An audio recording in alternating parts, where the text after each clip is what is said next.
सर्व अच्युत गोत्रे बंधू आणि भगिनी, त्याचप्रमाणे साधू संतांना दंडवत प्रणाम. आज आपण 126 नंबरच्या सत्संगामध्ये प्रवेश करत आहोत. गेल्या अनेक सत्संगापासून आपण परमेश्वरांनी सांगितलेल्या तत्वज्ञानातील आचार प्रणालीचा चिंतन करत आहोत. या आचार प्रणालीच्या संदर्भात आपल्या मनामध्ये जे नामधारक आणि वासनिक वर्ग आहे, एक संभ्रम अवस्था किंवा एक न्यूनगंड, एक भीती निर्माण होत असते, झालेली आहे. त्या अनुषंगाने आपण ज्या अवस्थेत आपण आहोत त्या अवस्थेत ही तत्वज्ञानातील आचार प्रणाली किती सांभाळू शकतो, कशी सांभाळू शकतो, या अनुषंगाने आपण चिंतन केलं आणि करत आहोत. चिंतन करायला लागल्यानंतर आपल्या लक्षात येतं की आपण आपल्या संसारात राहून आपले ज्या जबाबदाऱ्या आहे त्या पूर्ण पार पाड सुद्धा आपण आचार करू शकतो. खरं म्हणजे धर्म हा आंतरिक शुद्धीकरणाचा विषय आहे, आंतरिक मनातून बदल करण्याचा विषय आहे. आणि हे जो बदल आहे, हा बदल आपल्याला लीळाचरित्रात गेल्यानंतर जे आपले प्रेरणास्थान आहे, परमपूजनीय आचार्य असतील, परमपूजनीय माईंभट असतील, परमपूजनीय बाईसा असतील, किंवा तपस्विनी औसा आहे, असे अनेक जे पात्र आहे, पूजनीय महादाईसा असतील, असे अनेक पात्रांकडे गेल्यानंतर आपल्या लक्षात येईल की त्यांनी त्यांच्या जीवनामध्ये कसा बदल करून घेतला. आणि हा बदल करत असताना तो बदल कोणत्या अनुषंगाने असायला हवा. परमेश्वराने आपल्याकडून अपेक्षा केलेली आहे का या जीवानी ऊर्ध्वगतीचा विचार केला पाहिजे, चिंतन केलं पाहिजे, आणि त्याच पद्धतीनं ऊर्ध्वगतीनंच आपण आपली हिताच्या अनुषंगाने प्रगती केली पाहिजे.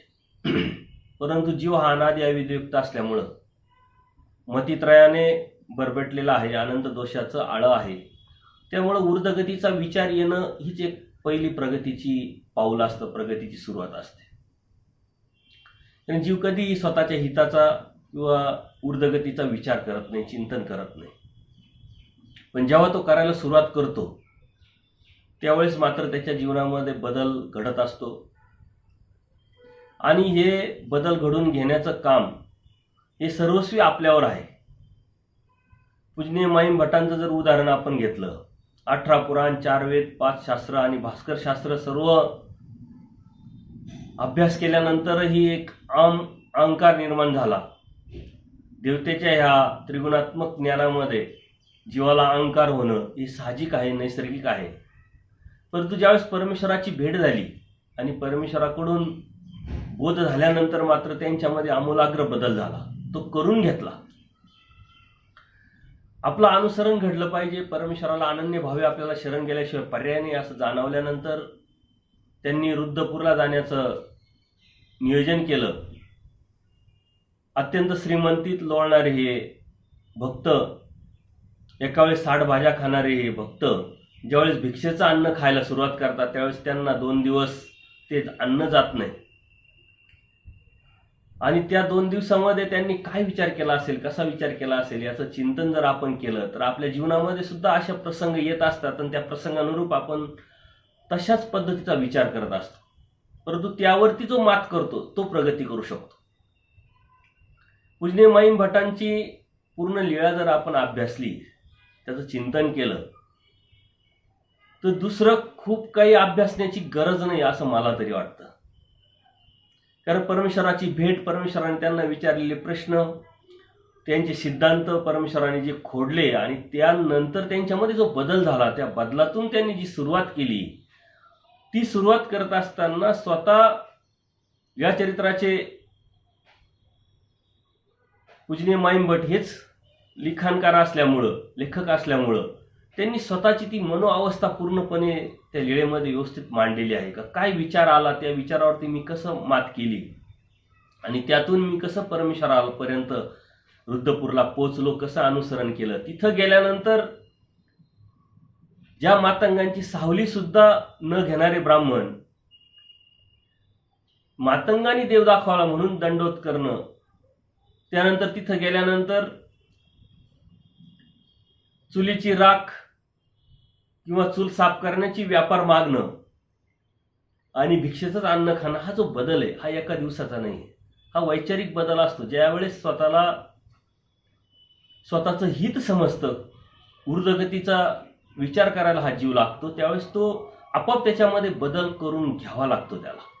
जो जीव हा बदल करून घेत नाही तो परमेश्वरापर्यंत पोहोचू शकत नाही. बदल अत्यंत महत्वाचा आहे आणि बदल हा आंतरिक मनापासून असायला हवा, तो नैसर्गिक असायला हवा, स्वभावत असायला हवा. कारण परमेश्वराने स्पष्ट सांगितलंय पूजनीय माईम भटांच्याच निमित्ताने, स्वभाव प्रकटित जीव म्हणजे हा स्वभाव प्रकटला पाहिजे. इथं स्वभाव म्हणजे दास्य करण्याची जे नैसर्गिक या जीवाची स्वभाव असतो, नैसर्गिक क्रिया असते, ती त्याच्यामध्ये जर प्रगटली तर तो नक्कीच या दास्यातून परमेश्वरापर्यंत जाऊ शकतो. पण ते ज्ञानयुक्त दास्य परमेश्वराने करायला लावलंय आणि त्या ज्ञानाची ओळख असणं हे त्यासाठी अत्यंत गरजेचं आहे. तसंच आचार्यांच्या बाबतीत त्यांचं जर पूर्व आयुष्य जर आपण घेतलं तर रामायणामध्ये जसं वाल्या कोळीचा वाल्मिक ऋषी झाला हे उदाहरण आपण ऐकलेलं असतं. तसंच आचार्यांच्या बाबतीत आपण घेतलं तर आपल्या लक्षात येईल. बाईसांच्या बाबतीत घ्या, एक आचार्य स्वतःची पूजा करून घ्यायचे, 3 दिवस देवाला सुद्धा न जाणू शकले, न ओळखू शकले, पण जेव्हा बोध झाला त्यांनी आमूलाग्र बदल केला, त्यांना प्रेम परमेश्वराला द्यावं लागलं. अनेक असे जे लीळाचरित्रातले जे प्रेरणास्थान आहे आणि आपल्या आजूबाजूला अनेक साधक असे भेटत असतात, दिसत असतात, परंतु आपण उघड्या डोळ्यांनी ते समजलं पाहिजे, जाणवलं पाहिजे. बदल हा आपल्या जीवनाचा आमूलाग्र बदल आपल्यामध्ये घडून आणण्याचा एक सतत आपला प्रयत्न असला पाहिजे. त्या प्रयत्नातूनच आपण परमेश्वराच्या या साध्यापर्यंत जाऊ शकतो. आणि तो बदल मात्र तत्वज्ञानाचा अभ्यास केल्याशिवाय होऊ शकत नाही. परमेश्वराने जे प्रासंगिक तत्वज्ञान सांगितलेलं आहे, छोट्या छोट्या प्रसंगानुरूप आपल्याला जे तत्वज्ञान आपल्याला परमेश्वराने सांगितलंय, ते तत्वज्ञान आपल्यामध्ये बदल व्हावा, आपण तो बदल करून त्याच्यावरती त्या कृतीवरती जावं, या अनुषंगाने परमेश्वराने सांगितलं. म्हणून आपण आचार प्रणाली बघतोय. ही आचार प्रणाली आपण लगेच सत्संगाला सुरुवात केल्यापासून आचार प्रणाली बघत नाही. आपण बेसिक तत्वज्ञान, पाया परमेश्वराने जे सांगितलेल्या तत्वज्ञानाचा तो बघितला, जीव, देवता, प्रपंच आणि परमेश्वर. त्यानंतर निर्णयात्मक आपल्या पूर्वजांनी जे तत्वज्ञान सांगितले त्यातले अनेक विषय आपण हाताळले आणि त्यानंतर आपण आचाराच्या अनुषंगाने चिंतन करत आहोत. जोपर्यंत आचारापर्यंत आपण जात नाही तोपर्यंत खूप अभ्यासाला, तत्वज्ञानाला काही उपयोग नाही. एखाद्या व्यक्तीनं खूप अभ्यास केला, 5 स्थळं अभ्यासले, परंतु तो कृतीवर जर गेला नाही, त्यांनी त्याच्यामध्ये बदल करून घेतला नाही त्या अनुषंगाने, तर त्याच्या अभ्यासाला काही उपयोग नाही. म्हणून बदल हा अत्यंत महत्त्वाचा भाग आपल्या जीवनामध्ये असला पाहिजे आणि आपण बदल करत असतो. तत्वज्ञानाच्या अनुषंगाने जर आपण घेतलं तर मायेच्या तमिभागातून निघाल्यापासून तर ह्या पुराव्या सृष्टीत आणि आत्ताच्या ह्या वर्तमान काळाचा जर आपण विचार केला तर आपल्यामध्ये आमूलाग्र बदल झालेला आहे. खूप मोठा बदल आपण नैसर्गिकरित्या करून घेतलेला आहे. परंतु परमेश्वराला तो नैसर्गिकरित्या होणारा जो बदल आहे तो अपेक्षित नाही. आपण त्यावरती कृतीवरती जाणं, आपण स्वतः ऊर्ध्वगतीच्या अनुषंगाने विचार करणं आणि आपल्यामध्ये बदल करून परमेश्वरापर्यंत पोहोचणं हे परमेश्वराला अपेक्षित आहे. आणि त्यासाठी आचार प्रणालीचा अभ्यास हा जीवनाचा अविभाज्य भाग झाला पाहिजे. परमेश्वर स्पष्ट सांगतात, परमार्ग तुमचं जीवन किंगा, म्हणजे तुमचं जीवन झालं पाहिजे. उठणं, बसणं, बोलणं, ऐकणं, बघणं हे सर्व परमेश्वराच्या दैवराटीच्या अनुषंगाने जर घेतलं तर हे आपलं जीवन झालं पाहिजे. परंतु ही जबाबदारी, कौटुंबिक जबाबदारी असेल, सामाजिक जबाबदारी असेल, सांभाळताना हे कसं शक्य आहे, ही तारेवरची कसरत आपण कसं करू शकतो, यावरतीच आपण अनेक सत्संगामध्ये विचार चिंतन केलंय. कारण कितीतरी गोष्टी अशा असतात की आपल्याला जबाबदारीच्या अनुषंगाने करत असताना अनुषंगिक दुसऱ्या गोष्टी पण कराव्या लागतात आणि ते आपण करतो. तो बॅलन्स आपण सांभाळत असतो. समाजात राहायचे तर समाजाचे संकेत, समाजाचे रिलेशन मेंटेन करण्यासाठी आपण गरज नसताना कोणाच्या कार्यक्रमाला जातो, कोणाशी रिलेशन मेंटेन करतो, कोणाकडं जात येत असतो. कौटुंबिक जबाबदारी सांभाळत असताना काही अनुषंगिक गोष्टी करत असतो. व्यावसायिक सांभाळत असताना अनुषंगिक गोष्टी करत असतो. तसं धर्म आपल्या जीवनाचं मुख्य साधन असलं पाहिजे. कारण धर्म हा आपल्या जीवनाचा पाया जर पक्का असेल तर आपोआपच बाकीच्या इमारती आपल्याला बांधता येतात. परंतु आज आपण जर समाजाकडे बघितलं किंवा आपल्या जीवनाकडे बघितलं तर हे उलटं झालेलं दिसेल. धर्म आपल्यासाठी अनुषंगिक झालेला आहे, दुय्यम झालेला आहे आणि बाकीच्या ज्या सांसारिक गोष्टी असतात, जबाबदारी असतात, त्या मुख्य विषय झालेला आहे. परंतु उलटं जर केलं आणि ते खरं आहे, जर धर्म हा मुख्य विषय केल्यानंतर अनुषंगिक जर या गोष्टी केल्या तर परमेश्वर समर्थ आहे त्या गोष्टी करायला. न होणाऱ्या गोष्टी आपोआप होतील, परंतु तेवढी निष्ठा, तेवढं परमेश्वराच्या समर्थवादावरती आपला भाव, आपली श्रद्धा ही ज्ञानातून आली पाहिजे. अज्ञानात जी श्रद्धा आहे ती किती दिवस टिकेल यात शंका आहे. कारण परमेश्वर स्पष्ट सांगतात, भाव व्यभिचारी. भाव निर्माण होतो पण तेवढ्या पुरता असतो. तो व्यभिचारतो म्हणजे तो बदलतो. ज्ञानावरती आधारित जर भाव निर्माण झाला, समर्थवादावरच्या निष्ठेवरती जर आपली पक्की भाव निर्माण, श्रद्धा निर्माण झाली तर त्यात मात्र आपण बदलू शकत नाही.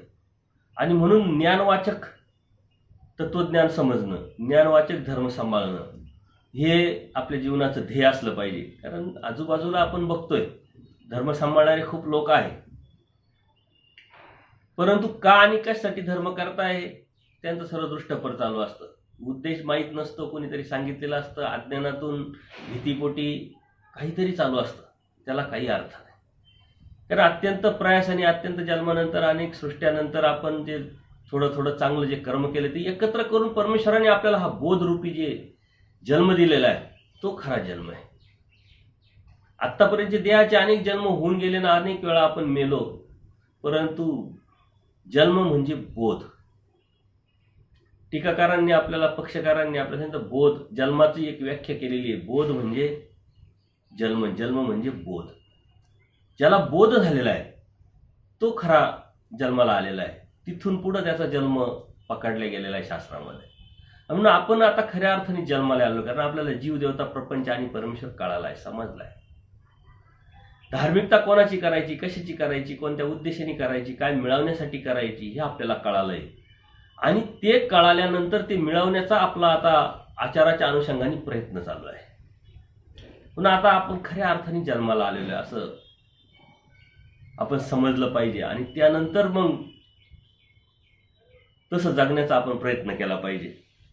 मागील आपण अनेक सूत्रांमध्ये परमेश्वरांनी सांगितलेल्या तत्वज्ञानाच्या अनुषंगाने देव ती वज्रपंजरू असे करी जीवे शरणागत होय की हे सूत्रापर्यंत आपण आलो होतो.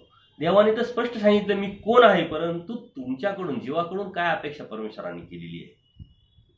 परमेश्वर स्पष्ट सांगतात मी वज्रपंजरू आहे, परंतु जीवानी शरणागत झालं पाहिजे, आट टाकलेली आहे. आपण परमेश्वराला आनंदी भावी जर शरण गेलो तरच परमेश्वर वज्राचा पिंजरा आपल्या आजूबाजूला करू शकतात. जसं द्रौपदीच्या अनुषंगाने जर उदाहरण घेतलं, ज्यावेळेस ती परमेश्वराकडे प्रार्थना करते का देवा आता मी तुझी आहे, तू माझा आहे, माझी इज्जत आता माझी राहिली नाही, अनन्य भावी शरण गेले. कारण 5 नवरे जे आहे पांडव किंवा द्रोणाचार्य, भीष्माचार्य यांचा काही उपयोग नाही हे तिच्या लक्षात आल्यानंतर जेव्हा परमेश्वराला अनन्य भावी ती शरण जाते त्यावेळेस मात्र परमेश्वरांनी काय केलं हा इतिहास आपल्याला सर्वांना माहित आहे. अशा पद्धतीनं परमेश्वराला अपेक्षा आहे का ह्या जीवानी माझ्यासाठी काय केलं पाहिजे. खरं म्हणजे परमेश्वरासाठी आपण काहीच करत नाही, पण परमेश्वराला ती अपेक्षा असल्यामुळं आपण ते केलं तर त्याचा फायदा आपला आहे. द्रौपदी परमेश्वराला शरण गेली, फायदा द्रौपदीचा झाला, परमेश्वराचा नाही झाला. आपण परमेश्वराला शरण गेलो तर फायदा आपला होणार आहे. ते परमेश्वरासाठी करणं नाही, ते आपल्यासाठी करणं नाही हे ज्यावेळेस आपण समजून घेऊ, जाणून घेऊ, त्यावेळेस मात्र ते करणं नैसर्गिकरित्या स्वभावात आपल्याकडून होईल. प्रत्येक गोष्टीमध्ये आपण अटी बघत असतो, अटी टाकत असतो, व्यवहार असेल, बाकीच्या काही गोष्टी असेल, तसं परमेश्वराने सुद्धा अटी टाकलेल्या आहे. आणि या सूत्रातून आपल्याला परमेश्वराने स्पष्ट सांगितलेलं आहे परमेश्वरांना मी दानी आहे, परंतु जीवाने आरती केली पाहिजे. मी द्यायलाच बसलेलो आहे, परंतु आर्तता तर पाहिजे, प्रार्थना तर पाहिजे. एखादी वस्तू एखाद्या व्यक्तीकडून मागायची तरी आपल्याला 4 वेळा विनंती करावी लागते, तेव्हा तो देतो. इथं परमेश्वर देण्यासाठीच बसलेला आहे, परंतु जर आर्तता नसेल तर तो तरी कसा देईल. आणि म्हणून हे सूत्र आपल्याला खूप काही शिकून जातात, खूप काही सांगून जातात. फक्त त्या पद्धतीने आपण ते समजून घेऊन, जाणून घेऊन आपण त्यावरती कृती करण्याचा प्रयत्न आपण केला पाहिजे. हे सूत्र बघत असताना आपण आपल्या जीवनामध्ये कसा बदल करायचा आहे, तो बदल करून आपण कशा पद्धतीने धार्मिकता सांभाळायची आहे, धर्म सांभाळायचा आहे, याचं चिंतन करत असताना काही सूत्र अशी येतात की जे आपण सांभाळू शकत नाही वासनिक आणि नामधारक अवस्थेमध्ये. ते साधू संतच करू शकतात. तर ते पण माहिती म्हणून आपण घेत असतो, जेणेकरून आपल्या धर्माची पुरेपूर ओळख आपल्याला असली पाहिजे, झाली पाहिजे. कारण ते जोपर्यंत आपण समजत नाही तोपर्यंत आपल्याला आपला धर्म त्या पद्धतीनं सक्षमपणे समर्थपणे सांभाळता येणार नाही आपल्याला. आणि म्हणून आपण त्याकडं त्या दृष्टीने त्या नजरेने आपण चिंतन करत असतो. पुढचं सूत्र आहे, विखो न सेवी तरी जीव काही का मरतू असे. निरोध साहिल्या अधिक योग्यता होय, दक्षता होय. विखो म्हणजे विषय. परमेश्वराने 2 विषय सांगितले आणि त्या 2 विषयातून हा जीव धर्मापासून जातो. ते जड पदार्थ आणि चेतन पदार्थ. जड पदार्थ म्हणजे जेवण, भोजन, त्याच्यासाठीच आपलं सर्व चालू आहे. जोपर्यंत आपण आपल्या खाण्यामध्ये समाधानी नसेल, तृप्तता नसेल, तोपर्यंत आपल्या जीवनामध्ये सुख आपण प्राप्तच करू शकत नाही. पण परमेश्वराने स्पष्ट सांगितलंय, ते जर नाही घेतलं तर काही जीव मरत नाही म्हटले. एखादा पदार्थ आपण नाही खाल्ला, मला हे आवडतं, ते खाल्लंच पाहिजे, हे जे कंपल्शन आपल्या जीवनामधून जर आपण काढून टाकलं, आपलं परमेश्वराने आपल्याला खूप सुंदर यावरती सांगितलेलं आहे. आणि जीव या पदार्थामध्ये आपण यावरती बरेच चिंतन केलेलं आहे की जेवण कसं घ्यावं, कसं पद्धतीनं कोणत्या विचाराने घ्यावं, कोणतं घ्यावं, किती खावं, किती नाही खावं, हे सर्व परमेश्वराने आपल्याला सांगितलेलं आहे. जीवन जगण्यासाठी ते घेणं हे अत्यंत गरजेचं आहे, परंतु हेच घेतलं पाहिजे, तेच घेतलं पाहिजे, ही जी अभिलाषा आहे ही या साधकासाठी काही उपयोगाची नाही. कारण त्याचा उद्देश पोट भरणं हा आहे, जीवन जगणं हा आहे. इंद्रियापर्यंत जाऊन विकार उपभोगणं हा नसल्यामुळं परमेश्वराने जड पदार्थ आणि चेतन पदार्थ नाही जर आपण घेतले तर हा जीव त्यांनी काही मरत नाही. उलट जर ते नाही घेतले तर त्यांनी त्या जीवामध्ये अधिक योग्यता आणि पात्रता निर्माण होत असते.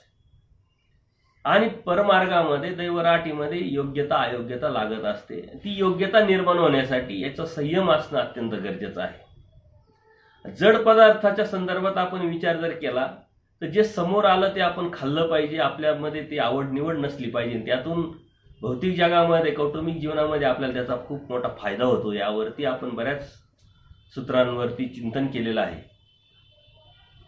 चेतन पदार्थ म्हणजे पुरुषासाठी स्त्री, स्त्रीसाठी पुरुष, असे कितीतरी लोक आहे जगामध्ये का ते ह्या गोष्टीची अभिलाषा न ठेवता एक ड्युटी, कर्तव्य म्हणून बघून पुढं पुढं चालत असतात. परंतु एक अशी धारणा आहे का हे अशक्य आहे. कारण कर्मराटीमध्ये जर आपण विचार केला तर त्यांना मरेपर्यंत ही जोडगोळी असायलाच पाहिजे, असं एक कंपल्शन किंवा अशी अभिलाषा निर्माण झालेली. पण दैवराटीमध्ये तो विचार परमेश्वराच्या या तत्वज्ञान समजून घेतल्यानंतर आपोआपच निघून जातो. त्यांनी काही फरक पडत नाही. फक्त त्या पद्धतीचं नियोजन आपल्या जीवनामध्ये असलं पाहिजे. एक ड्युटी आहे, कर्तव्य आहे, त्या पद्धतीनं आपण ते केलं पाहिजे. आपल्या जबाबदाऱ्या आहेत त्या पार पाडण्यासाठी त्या अनुषंगाने आपण त्याकडे बघितलं पाहिजे. परंतु परमेश्वराने सांगितलंय की हे जे पदार्थ आहे हे जीवनासाठी अत्यावश्यक गोष्टीत मोडत नाही. जसं आपण अत्यावश्यक गोष्टीमध्ये काही पदार्थ घेत असतो तसं ही जड आणि चेतन पदार्थ अत्यावश्यक गोष्टीमध्ये मोडत नाही. त्यांनी नाही घेतले तर त्यांनी काही जीव मरत नाही.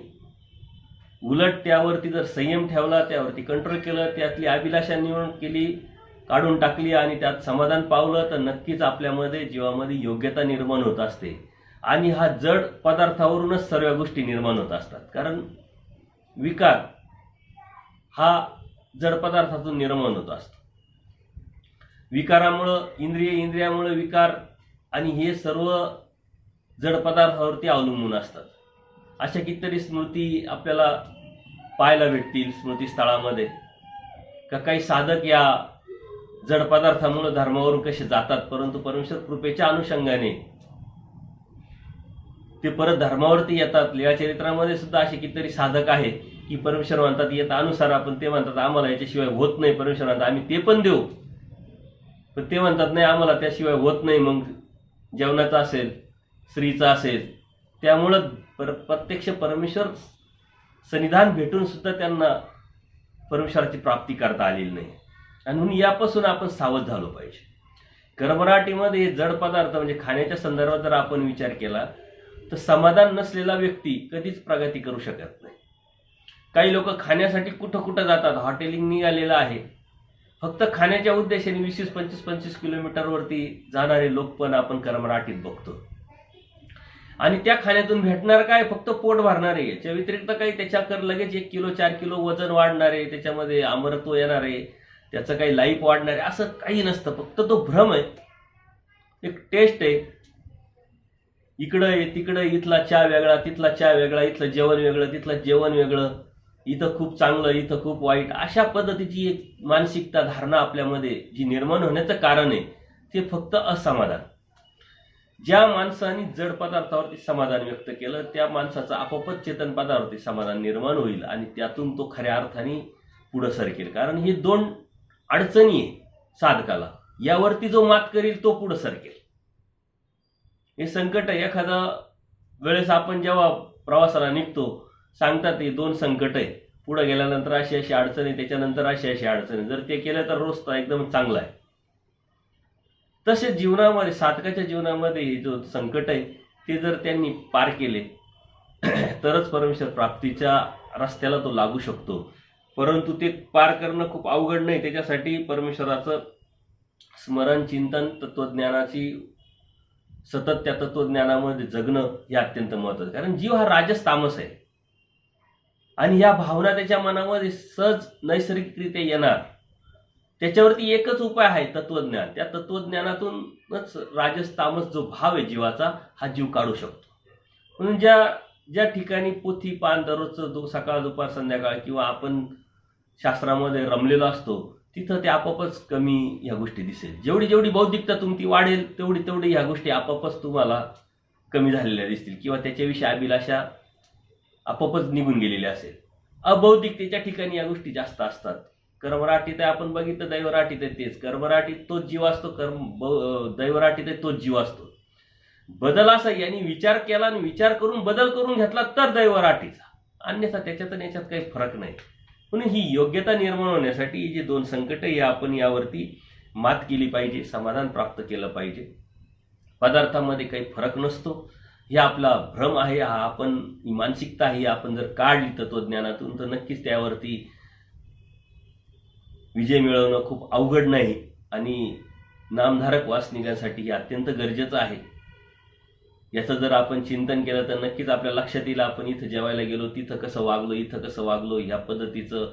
तर याच्यासाठी सर्व चालू आहे. खरं म्हणजे हे जग हालतंय पळतंय, कोणी थांबत नाही, या 2 गोष्टीसाठीच चालू आहे.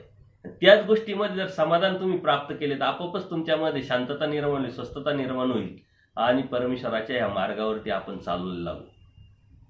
त्याच्यासाठी सर्व पळत आहे, कोणी थांबलेलं नाही, कोणी 1 मिनिट थांबायला तयार नाही. 1 मिनिटाचा सिग्नल असतो तरी लोक 5-10 सेकंदात राहिल्यानंतर सिग्नल तोडतात आणि निघून जातात. कोणी थांबायला नाही, कोणालाच वेळ नाही. करतोय कशासाठी? खाण्यासाठी, भोगण्यासाठी. परंतु तिथंच जर परमेश्वराच्या तत्वज्ञान जाणून घेतल्यानंतर त्याच्यावरती जर समाधान, कंट्रोल आणलं तर त्याच्यासारखं सुखकर जीवन, सुंदर जीवन कोणाचंही असू शकत नाही. आणि ते सुंदर जीवन जर आपल्याला करायचं असेल तर नक्कीच यावरती, या सूत्रावरती जास्तीत जास्त चिंतन करून त्यावरती आपल्याला कंट्रोल आणणं हे अत्यंत गरजेचं आहे. विखो अनंत तापाशी आश्रय नरकाशी येतो. का विषयावरती कंट्रोल करायचं, का विषयावरती संयम करायचा, का विषयावरती समाधान निर्माण करायचं? परमेश्वरांचा हा जो जड चेतन विषय जो आहे दृष्टपर अनंत दुःखाला कारण आहे. आणि त्यामुळं परमेश्वराचं जे अदृष्टपर जे पद आहे किंवा अदृष्टपर जे आपल्याला नरक दिसती नाही, अशा अनेक नरकाला तेच कारण आहे. आणि म्हणून त्यावरती आपल्याला संयम ठेवायला लावलेला आहे. त्यावरती आपल्याला समजून उमजून जाणून समाधान व्यक्त करून त्यातून बाहेर पडायला लावलेलं आहे परमेश्वराने. अनंत अनंत शब्द वापरा. अनंत तापाशी म्हणजे अनंत गोष्टीशी त्या निगडीत असल्यामुळं त्यातूनच खरं दुःख निर्माण होत असतं. खाण्यासाठीच लोक फिरतात आणि भोगण्यासाठीच लोक फिरतात, त्याच्यासाठीच पळतात, त्याच्यासाठीच जन्माला आतात, त्याच्यासाठीच मरतात. सारं जीवन त्याच्यामध्ये जातं आणि भेटतं काय तर काहीच भेटत नाही. अधिक नरक जोडून अधिक त्याच्या जीवनामध्ये दुःख प्राप्त होत असतं. हे आपण आजूबाजूला बघितलं तरी आपल्याला दिसतं. परंतु अदृष्ट पण नरक कितीतरी असतात का जे आपल्याला दिसत नाही, समजत नाही, जाणत नाही. म्हणून आपण 13 भेदी नरक जेव्हा समजून घेतो, जाणून घेतो, त्यातून आपल्याला लक्षात येतं की या जीवाला किती मोठं दुःख आहे. म्हणजे आजच्या दुःखापेक्षा उद्याचं दुःख खूप मोठं आहे. आजच्या सुखापेक्षा उद्याचं सुख खूप मोठं आहे. याचं जर चिंतन केलं तर नक्कीच यातून आपण बाहेर पडायला आपल्याला खूप अवघड वाटणार नाही. आजचं सुख म्हणजे जड चेतन पदार्थाचं थोडं जे सुख आहे, त्या सुखापेक्षा जर त्यावरती संयम ठेवून त्याचा त्याग करून जर परमेश्वर प्राप्तीच्या अनुषंगाने विचार केला तर परमेश्वराचं जे देणारं जे सुख आहे म्हणजे आनंद, ते कितीतरी पटीने त्याची बराबरी होऊ शकेल. आणि आज आपण त्याचा त्याग केल्यानंतर जे थोडंसं फार दुःख आपल्याला प्राप्त होत असतं, त्या दुःखाचा विचार न केला, परंतु त्या दुःख नको म्हणून आपण ते प्राप्त करायचा प्रयत्न केला तर उद्याचं नरकरूपी दुःख खूप मोठं आहे. पण आपण उद्याचा विचार केला पाहिजे. अदृष्टपर म्हणजे पुढचा विचार केला पाहिजे. पण कधीही आपण तो विचार करत नाही आणि अध्यात्म आपल्याला पुढचा विचार करायला लावतं. जो पुढचा विचार करतो, स्वतःच्या हिताचा विचार करतो, तो अध्यात्मात असतो. त्याला अध्यात्म म्हणतात. आणि आता चाललंय जन्माला आला वेला पाणी वाता वाता मेला. का जन्माला आला माहीत नाही, कशासाठी जगतोय माहीत नाही, का करतोय, कशासाठी करतोय काही माहीत नाही. असे जगणारे जे कृमितुल्य पुरुष आहे असे कितीतरी आपल्याला दिसते. त्याच्यासाठी परमेश्वरांनी काही सूत्रांमधून अत्यंत शेवटच्या टोकाला जाऊन आपली या जीवाची ओळख करून दिलेली आहे. कृमितुल्य पुरुष म्हणजे ज्या घाणीमध्ये जे कृमी पडलेले त्या विषय कृमी म्हणून आपल्याला परमेश्वरांनी सांगितलेलं आहे. तर ही एक घाण आहे, संसाररूपी घाण आहे. या संसारात आपण कितीही सार काढण्याचा प्रयत्न केला तर त्या कावळ्याच्या आणि डुकराच्या दृष्टांतातून परमेश्वराने सांगितले, काकसुकराचा दृष्टांत, त्या घाणीत चांगलं मिळवण्याचा प्रयत्न करतात. ती घाणच आहे, त्याच्यात काय चांगलं राहणार आहे. तसं हे आहे. त्या पूर्वकर्मात आपण जोडलेलं आहे, आपल्याला टाकता येत नाही. परंतु ते कोणत्या पद्धतीने समजून घ्यायचं, जाणून घ्यायचं, त्यातून कसं बाहेर पडायचं याचा तरी विचार केला पाहिजे. आपण जेव्हा समजलंय, कळालंय, त्यावेळेस तरी विचार केला पाहिजे. समजलेलं नाही गोष्ट वेगळी, अज्ञान आहे गोष्ट वेगळी, माहीतच नाहीये, चाललंय. अनेक लोक तसेच दिसतात. आपल्याला बी तसंच करावंसं वाटतं, चालावंसं वाटतं. परंतु कळाल्यानंतर, समजल्यानंतर तरी त्याचा विचार केला पाहिजे. म्हणून अनंत तापाशी आश्रय आणि नरकाला हे जड आणि चेतन पदार्थ आहे, त्याच्यावरती आपण चिंतन नामधारक वासनिकांनी करणं अत्यंत गरजेचं आहे. त्यातून आपण बाहेर पडलं तरच परमेश्वरापर्यंत जाऊ. आणि ज्याला परमेश्वर हवा आहे त्यांनी प्रत्येक वचनाचा विचार चिंतन करून त्यावरती कशी मात करता येईल ही बघितली पाहिजे. ही जे सूत्र ही एक परीक्षा आहे आपली. एका सूत्रातून एक पास होत जेव्हा आपण जाऊ तेव्हा आपल्याला ती कैवल्याची डिग्री किंवा परमेश्वर प्राप्तीच्या आनंदाची डिग्री आपल्याला भेटणार आहे. साधारण एखादी डिग्री मिळवायला कितीतरी वर्ष द्यावं लागतं, त्यातून एखादी नोकरी, त्यातून आपलं गुजराण करण्यासाठी आपल्याला किती कष्ट करावं लागतात हे आपण भौतिक जगामध्ये दररोज अनुभवतोय. इथं एकदाच करायचंय आणि कायमस्वरूपी आनंद मिळवायचा आहे, त्यासाठी किती कष्टाचा पराकाष्ठा आपल्याला करावा लागेल याचा आपण विचार केला पाहिजे. राजस तामस सात्विक त्यागाचे प्रकार आपण एक सत्संग त्यावरती घेतलेला आहे. ते त्यागाच्या प्रकारामध्ये परमेश्वराने आपल्याला जे सांगितलंय, मळवत त्याग हा सात्विक त्याग आहे. की जे आहे ते मळवत घाणी समान समजून लगेच त्याग करणं अत्यंत श्रेष्ठ त्याग परमेश्वराने सांगितला आहे. जो पूजनीय माईंभट पूजनीय आचार्यांकडून झाला, त्यांना कळालं, लगेच सुटकीसरशी निर्णय घेतला आणि तिथंच तो त्याग करून टाकला. असा विचार नाही केला की आपली एवढी श्रीमंती, आपण हे केलं, आपण ते केलं, आपल्याला हे करायचं ते करायचं, काही विचार नाही केला. तो सात्विक त्याग आहे. मळवत त्याग. त्यानंतर संस्कारानुसार त्यांच्या ठिकाणी ईश्वर विषयक यांचं जे सत्व आहे ते उत्पन्न झालेलं असतं. परमेश्वरची बोध आणि जाणीव झाल्याबरोबर त्यांना जे आपल्याकडे आहे ते नकोसं वाटतं आणि त्यानुसार ते त्याग करतात, त्याग करायला सुरुवात करतात. दुसरा तामस आणि राजस जो त्याग आहे, रागावणे, मारझोड करणे किंवा तमतम करणे, राजस तामस त्यागाचे हे जे मूळ स्वभाव आहे आपल्याला आजूबाजूला बाहेर पाहायला भेटतात. परंतु प्रत्येकामध्ये तिन्ही त्याग असतात, तिन्ही स्वभाव असतात. फक्त सात्विक प्रधान असेल तर अनुषंगिक राजस तामस असतो, एखाद्याचा राजस प्रधान असेल तर बाकीचं अनुषंगिक असतं, एखाद्याचा तामस प्रधान असेल तर बाकीचं अनुषंगिक असतं. म्हणून एकच जीव काल काय वागत होता, आज काय वागतो, उद्या काय वागणार याची गॅरंटी नसते. त्याच्यामध्ये सर्वच असतं. फक्त सात्विक प्रधान जर असेल तर तो मात्र धर्माला योग्य असतो आणि धर्माच्या या साधनेमध्ये तो टिकून राहून परमेश्वर प्राप्ती करू शकतो. म्हणून त्यागाचे प्रकार पण सांगितले. काही त्याग राजस असतो, काही तामस असतो, काही सात्विक असतो. मळवत त्याग त्याचप्रमाणे ह्या अनिष्ट याचा संसार अनिष्ट आहे म्हणून टाकून देणारा त्याग, कुष्ठरोगी याचा त्याग, अशी वेगवेगळ्या त्यागातून आपण धर्माला सांभाळायचं असतं. तसं परमेश्वराने तर क्षणोक्षणी त्याग करायला लावलेला आहे आणि आपल्याकडे त्याग करण्यासारख्या खूप गोष्टी, परंतु आपण त्याग करत नाही. आज जे आवडत आहे ते त्याग केलं पाहिजे. अभिलाषेपोटी निर्माण झालेल्या गोष्टी ते त्याग केला पाहिजे. मग स्वभावाचा त्याग, प्रकृतीचा त्याग, एखाद्या पदार्थाचा त्याग, एखाद्या गोष्टीचा त्याग, ती सवय जर लागली तर आपल्याला पुढं पुढं मोठा मोठा त्याग घडेल. तर त्यागाशिवाय परमेश्वराचा जो धर्म आहे आपल्याला समजू शकत नाही, आपल्याला तो भेटू शकत नाही. कारण इथं क्षणोक्षणी परमेश्वराने त्याग करायला लावलेला आहे आणि त्यागाशिवाय परमेश्वर प्राप्ती होऊ शकत नाही. मोठ्या त्यागापर्यंत आपण जाऊ शकत नाही. म्हणून आपल्या जीवनामध्ये छोटे छोटे त्याग असतात. आता त्यागाचे प्रकार पण बदललेले, कालानुसार बदलले. आज मोबाईलची इतकी व्यसन आपल्याला लागलेले का मोबाईल शिवाय आपल्याला होत नाही. पण आपण आठवड्यात एक दिवस मोबाईलचा त्याग करा. आठवड्यात एक दिवस व्हॉट्सअप, फेसबुक वापरूच नका, बघूच नका. ती सवय लावली पाहिजे. हा एक त्यागच आहे. कारण आपण त्याच्यासाठी जगायला सुरुवात केली. आता ते आपल्यासाठी नाहीये, आपण त्याच्यासाठी साधन झालोय. म्हणजे घातक आहे. मग जेवणाचा असेल, एखादा पदार्थ असा असतो की तो आपल्याला खाल्ल्याशिवाय घेतल्याशिवाय होतच नाही, त्याचा त्याग केला पाहिजे.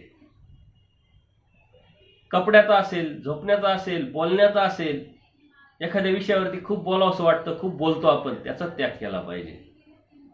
एखाद्या व्यक्तीबरोबर शिवाय आपल्याला होतच नाही, करमतच नाही, तिथेही आपण संयम ठेवला पाहिजे. अशा अनेक गोष्टी आहेत की ज्या आपण आज या जीवनामध्ये जर केल्या तर आपोआपच आपल्याला आपल्या जीवनामध्ये बदल झालेला आपोआप दिसेल आणि तो आपल्या फायद्याचा वाटेल.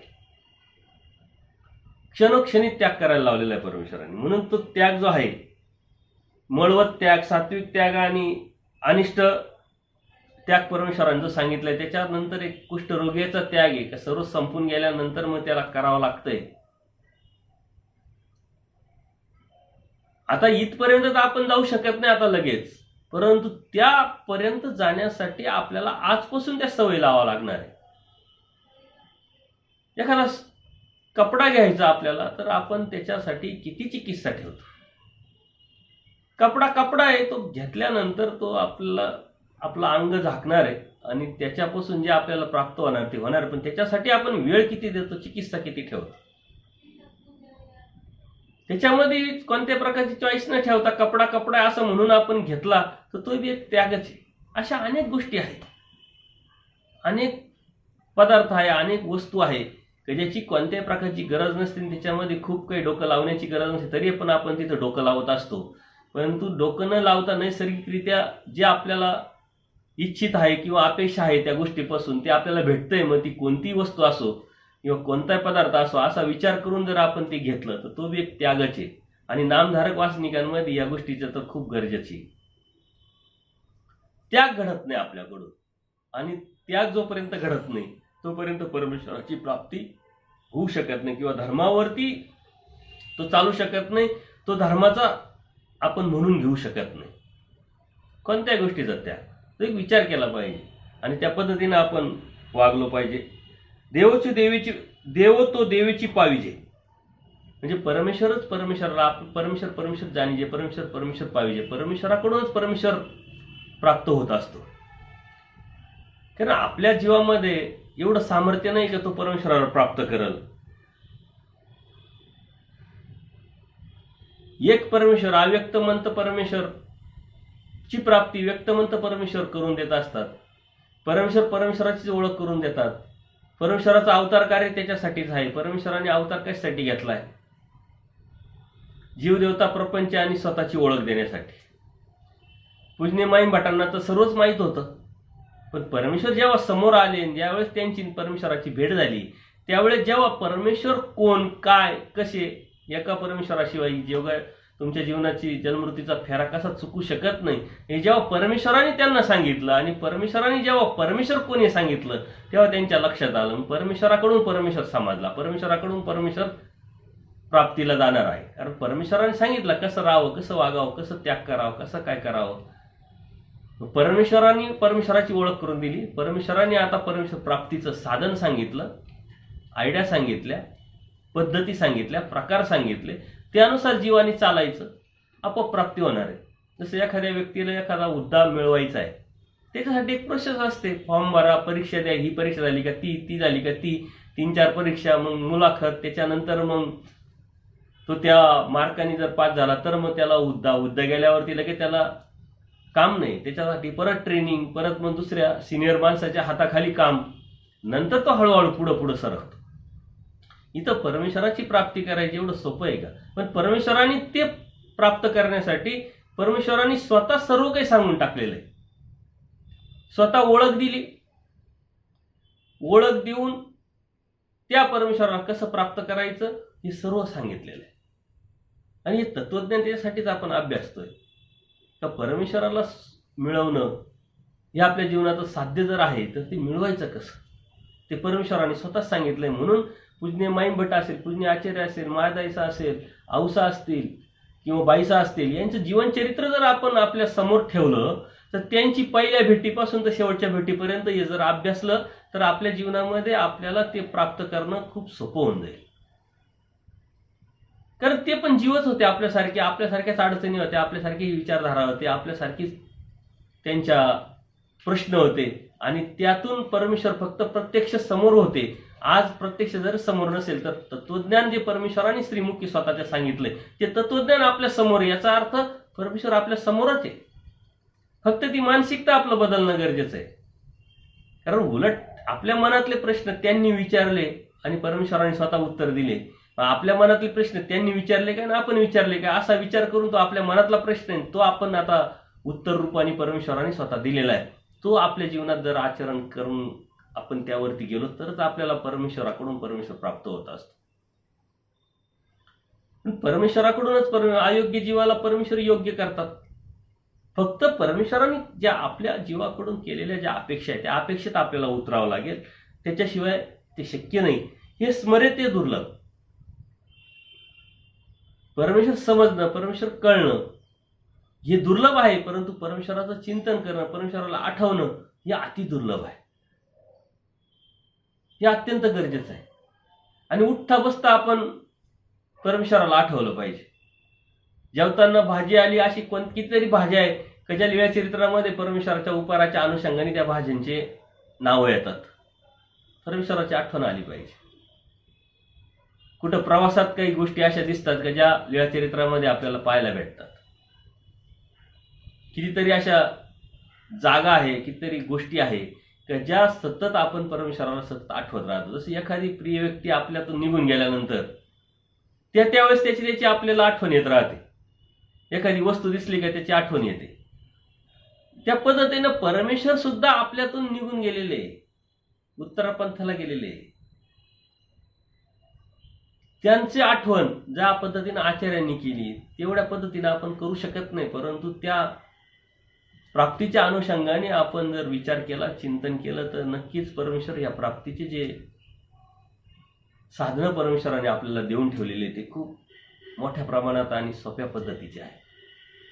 पण ते आपण ते समजून घेतलं पाहिजे, आपल्या जीवनामध्ये उतरवण्याच्या उद्देशाने ते आपण त्याचा विचार केला पाहिजे. म्हणून परमेश्वर म्हणतात, परमेश्वर चतुर्विध दुःखेशी चतुर्विध स्मरण करणारा दुर्लभ आहे. मला फक्त परमेश्वर हवा आहे. अनंत जन्म गेले, अनंत सृष्ट्या गेल्या, आजही वर्तमान काळामध्ये मला घर भेटलं, बायको भेटली, पोरं भेटले, पैसा भेटला, गाड्या भेटल्या, सर्व भेटले देवा, फक्त तू नाही भेटला. सारे साधनं भेटले, साधू संत भेटले, स्थानक केले, मी लीळा चरित्र वाचतोय, अभ्यास करतोय, लीळा समजल्या, सूत्रपाठ समजलंय, दृष्टांत समजलंय, सर्व अजून स्थळाचा अभ्यास करतोय, पण देवा तू कधी भेटशील, तू कधी दिशील एक झलक परमेश्वराची. ते पाळण्यासाठी, ते मिळवण्यासाठी जी तडफड, जी तळमळ आहे ती परमेश्वराला अपेक्षित आहे. लीळा चरित्रात गेल्यानंतर परमेश्वर आले, कोणीतरी ब्राह्मण असेल, कोणीतरी भक्त असेल, परमेश्वराला विनंती करतात, आमच्या आवाराशी चला. देव लगे विनंतीला मान देतात, देव तिथं जातात, त्यांनी देवाची पूजा अवसर वगैरे केलेला असतो, लगेच ताट येतं, थाळा येतो, देव त्यांचं स्वीकारतात. किती सोपं आणि इझी वाटतं. परमेश्वर प्रसन्न होतात, माग काय मागायचं असं 2-2, 3-3 वेळा त्यांना म्हणतात, त्यांना जे अपेक्षित आहे ते मागतात. किती सोपं वाटतं. परमेश्वर आले काय, भेटले काय, बोलले काय, दर्शन घेतलं काय. आपल्याला ते किती अवघड आहे, कारण आपण वेळ चुकवलेली, ती वेळ आपण पकडली नाही. आपण तिथं होतो आजूबाजूला, परंतु आपल्याला ती वेळ न पकडता आल्यामुळं आपण आता किती तडफड केली, धडपड केली, तर ती वेळ येण्यासाठी तो वेळ लागायचा, तो वेळ लागणारच. जसं एखाद्या व्यक्तीला एखादी गोष्ट पाहिजे, त्याला आवडते, नेमकं डॉक्टरनी त्याला तेच सांगितलं की ते तुला चालणार नाही, खाता येणार नाही. द्राक्षाच्या सीझनला एखाद्या व्यक्तीला आजार झाला आणि डॉक्टरने सांगितलं द्राक्ष खाऊ नको, त्याला ती आवडीची पदार्थ आहे. तो नीट झाल्यानंतर डॉक्टर सांगितलं आता खाल्लं तरी चालेल, परंतु सीझन निघून गेलाय, आता त्याला पुढच्या वर्षी 1 वर्ष वाट पाहावं लागणार ते द्राक्ष खाण्यासाठी. तसं आपला परमेश्वर प्राप्तीचा, परमेश्वरच्या ठिकाणी पूजा अवसर असेल किंवा क्रिया असेल, ह्या करण्याची जी वेळ आहे ती आपल्यातून निघून गेलेली आहे, आपण ती दवडलेली आहे. आता ती मिळवण्यासाठी आपल्याला परत त्याच्यासाठी प्रयास करावा लागेल. आणि तो प्रयास ह्या आपल्या अध्यात्माचा एक मुख्य विषय असला पाहिजे. परमेश्वर प्राप्तीच्या अनुषंगाने, ध्येयाच्या अनुषंगाने तो मुख्य विषय असला पाहिजे. चतुर्विध दुःख सारं भेटलंय देवा, तू नाही भेटला. एक झलक परमेश्वराची, एक प्रचिती मिळवण्यासाठी आपण स्मरण, चिंतन, दुःख केलं पाहिजे, तरच ते भेटणार आहे, अन्यथा ते भेटू शकत नाही.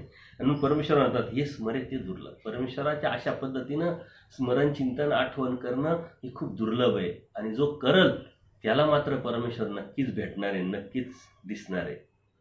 बहुतामध्ये जे अशी विशेष प्रतीती त्यापासून सुख स्वास्थ्य झाले असे जाणावे.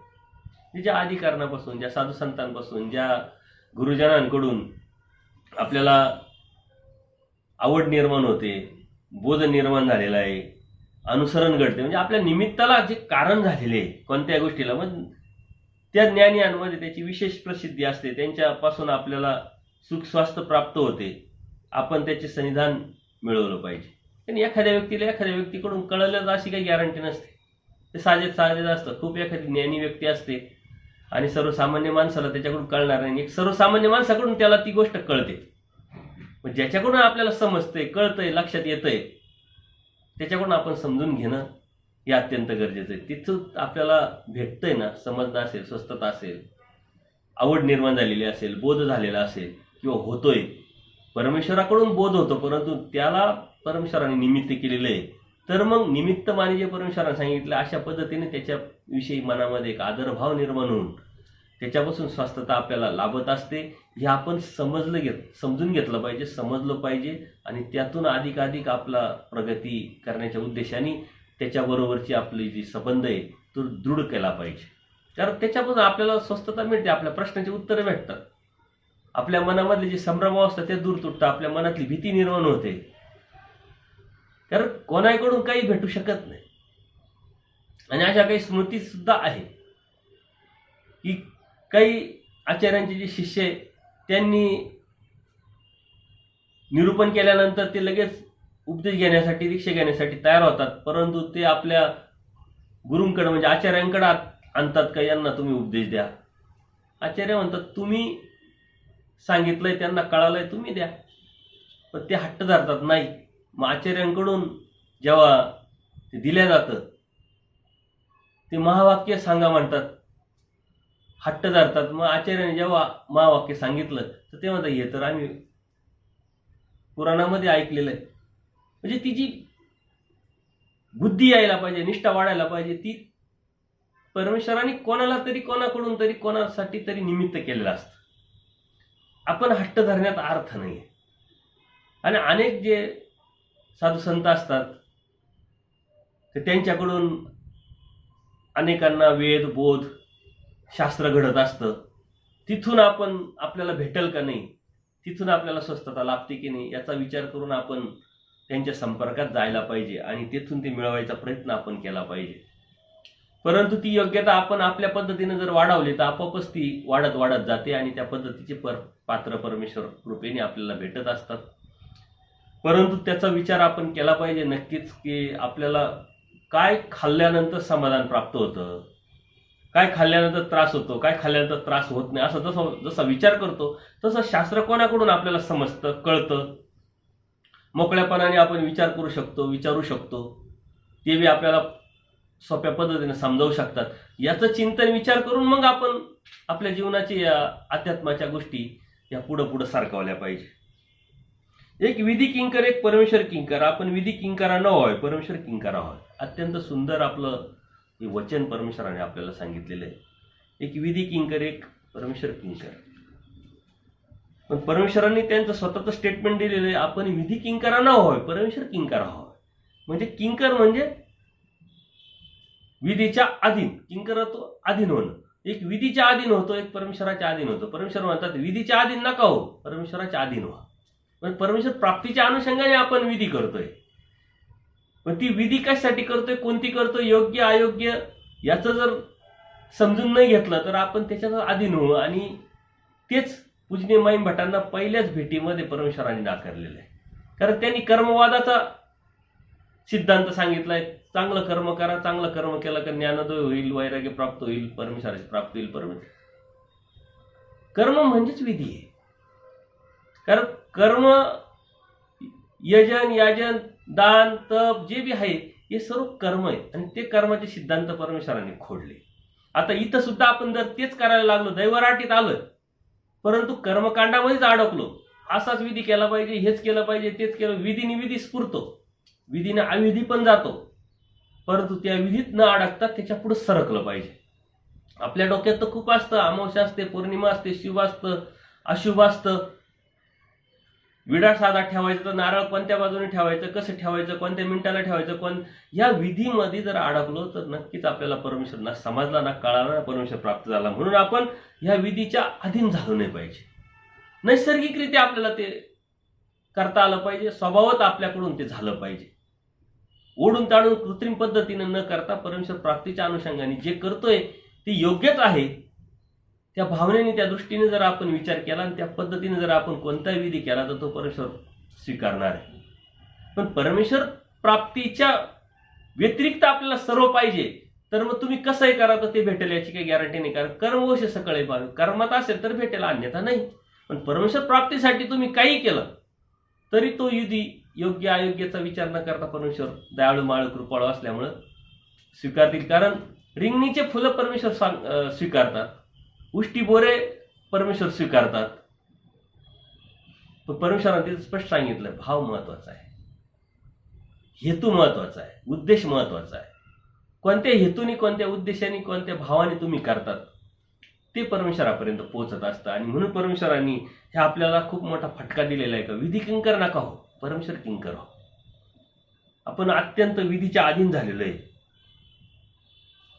हे झालं का ते झालं का ते केलं तरच आपल्याला आपली धार्मिकता जोपासता येईल किंवा धर्म मिळेल, परमेश्वर प्राप्त होईल, अशा पद्धतीनं खूप लोक धार्मिकता करतात. तीच धार्मिकता समजलेली आहे. आणि त्यामुळे धर्मात कर्मकांड विरहित आपला जो धर्म आहे, परमेश्वरांनी कर्मकांडाला गाडून टाकण्यासाठी अवतार घेतलेला आहे, अंधश्रद्धा निर्मूलनासाठी अवतार घेतलेला आहे, खरा धर्म तत्वज्ञान सांगण्यासाठी, खरा परमेश्वर कोण, काय, त्याची प्राप्ती कशी, त्याची ओळख देण्यासाठी परमेश्वरांनी अवतार घेतलेला आहे. परंतु आता परत आपल्या धर्मामध्ये हे सारे कर्मकांड छुप्या पद्धतीनं येत आहे, परंतु ते समजणं हे अत्यंत महत्वाचं आहे. कारण धर्मात येणं खूप सोपं आहे, पण धर्मात आल्यानंतर धर्म समजणं हे खूप अवघड आहे. आणि म्हणून ते समजून घेण्यासाठी आपली चिकित्सा असली पाहिजे, आणि त्या चिकित्सेतूनच आपण आपला धर्म समजून घेऊन, जाणून घेऊन त्याच्यावरती चाललो तर परमेश्वर प्राप्त होणार. नाही तर आपल्यामध्ये भ्रम निर्माण होईल. आपल्यामध्ये एक भ्रम आहे की मला हे केलं तर हे प्राप्त होतं, ते केलं तर ते प्राप्त होतं आणि हेच धर्म आहे. तसं नाही आहे. परमेश्वरांनी काय सांगितलेलं आहे तो धर्म खरा आहे, आणि तो समजून उमजून घेऊन तो केला तर प्राप्त होणार आहे. परमेश्वर आचार्याने स्पष्ट सांगतात, जर डोकं आपटलं तर कपाळ मोक्ष होईल म्हटले. परमेश्वर प्राप्तीला परमेश्वरांनी सांगितलेली जी आचार प्रणाली असती परी ती जर आचरली तरच परमेश्वर प्राप्त होईल. म्हणजे ज्या गोष्टीनं जे मिळणार आहे त्याच गोष्टीने ते मिळणार आहे, बाकी कशाने मिळणार नाही. म्हणून कोणते कर्मकांड विधी करून परमेश्वर प्राप्त होणार नाही. तर परमेश्वर प्राप्त होण्यासाठी परमेश्वर समजून घेणं, परमेश्वर जाणून घेणं, परमेश्वरांनी सांगितलेली आज्ञा प्रतिपालन करणं, आणि परमेश्वराच्या अधीन होऊन परमेश्वरांनी सांगितलेली कृती जी आहे, आचार प्रणाली, विचार प्रणाली, जी आपल्या अंतर्मनामध्ये उतरून त्या कृतीवर जाणं, तेव्हा परमेश्वर प्राप्त होणार आहे. जर त्या अनुषंगाने जर आपण विचार केला तर कोणतंच कर्मकांड विधी करायची गरज नाही. कारण परमेश्वरांनी आचार सांगितलंय ना, आचार करण्यासाठी कोणते कर्मकांड करायची गरज नाही. परमेश्वरांनी आज्ञा सांगितलेली, ती आज्ञा पालन करण्यासाठी कोणते विधी कर्मकांड करायची गरज नाही. पण ती एक मानसिकता आहे आपली.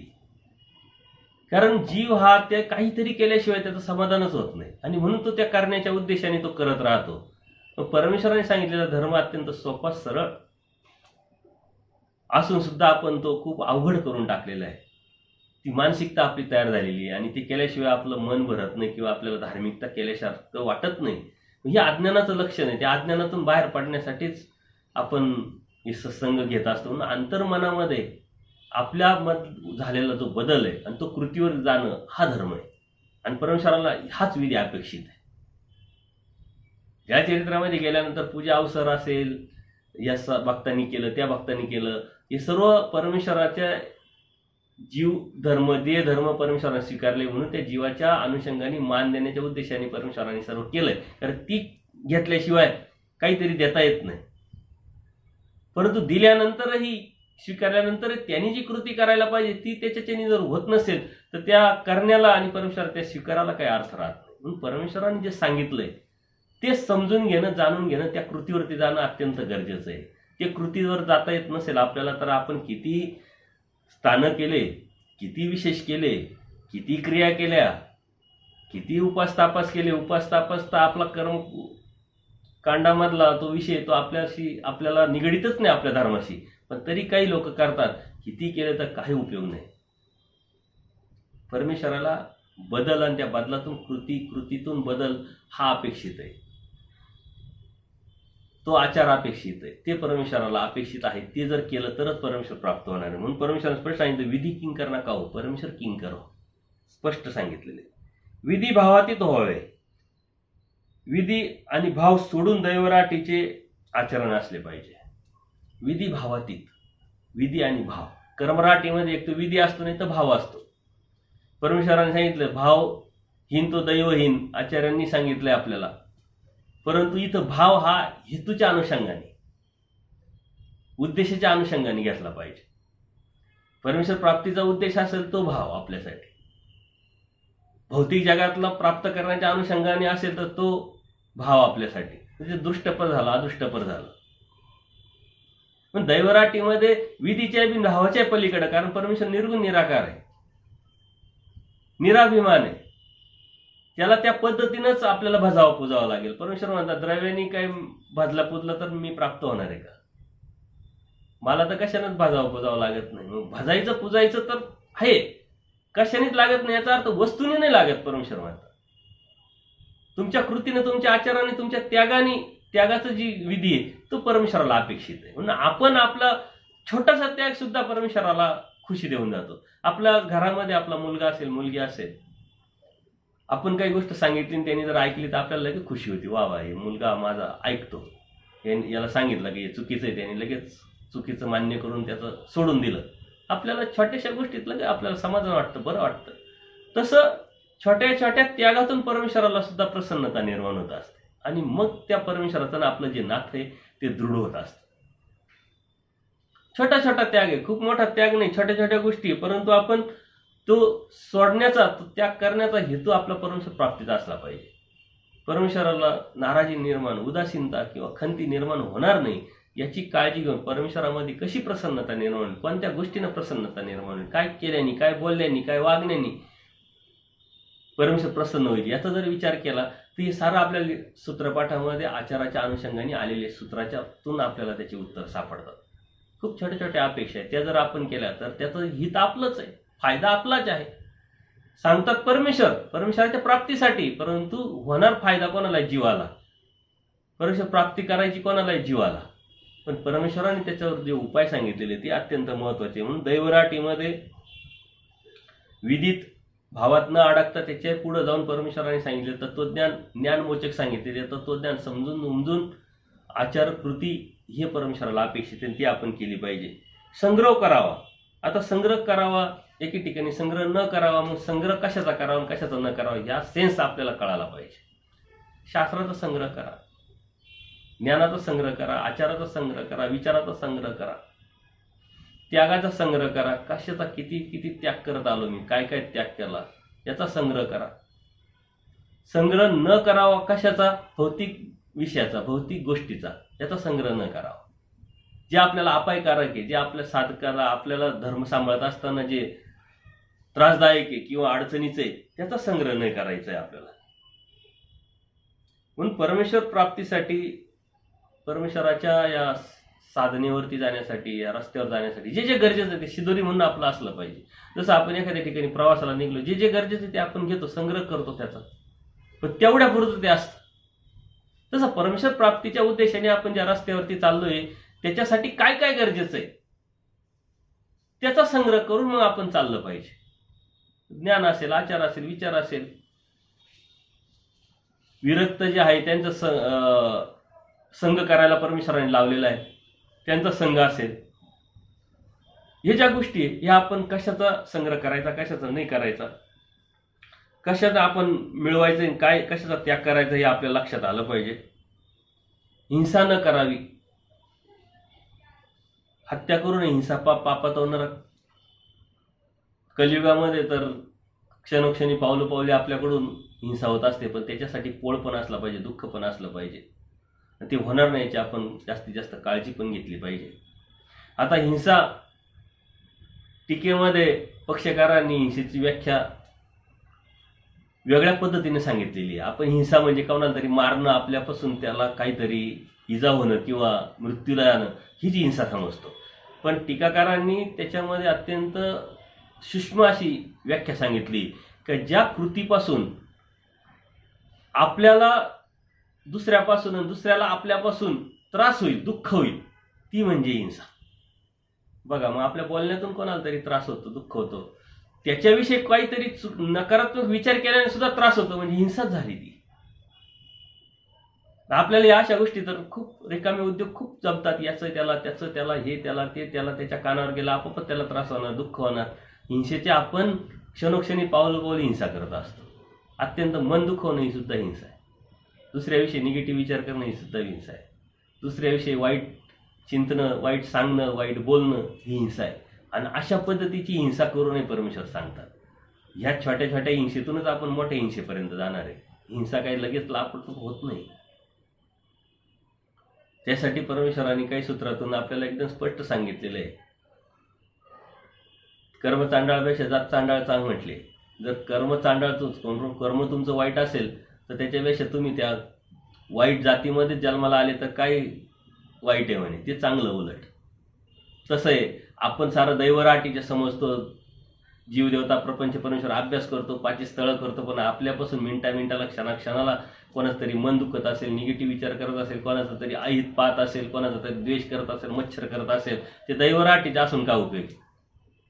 ती हिंसाची आपल्याकडून क्षणोक्षणी हिंसा करतोय आणि हिंसा पापातो नरक साऱ्या दुनियाला आपण जर सूत्र सांगत असेल तर त्यातून आपल्याला भेटणार काय? पण परमेश्वराने ती हिंसा न करावी, कारण हिंसा पाप, पापातो नरक. हिंसा केल्याने नरक प्राप्त होतात.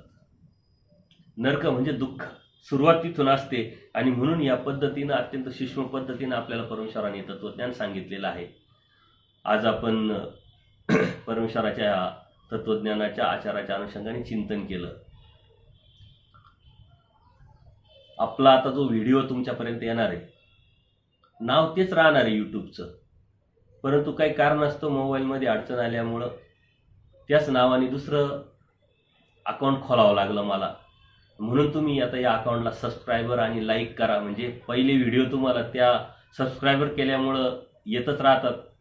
परंतु नाव तेच, परंतु यूट्यूबचं दुसरं चॅनल असल्यामुळं याचे इथून पुढचे व्हिडिओ तुम्हाला सुद्धा भेटत राहतील. आणि सबस्क्राईब करायला विसरू नका, कारण सबस्क्रायबर केलं तरच हे दुसरं अकाउंटसुद्धा तुमच्यापर्यंत पोचत राहील. काही प्रतिक्रिया असेल, काही योग्य अयोग्य असेल तर नक्की कळवा. दंडोत प्रणाम, दंडोत प्रणाम, दंडोत प्रणाम.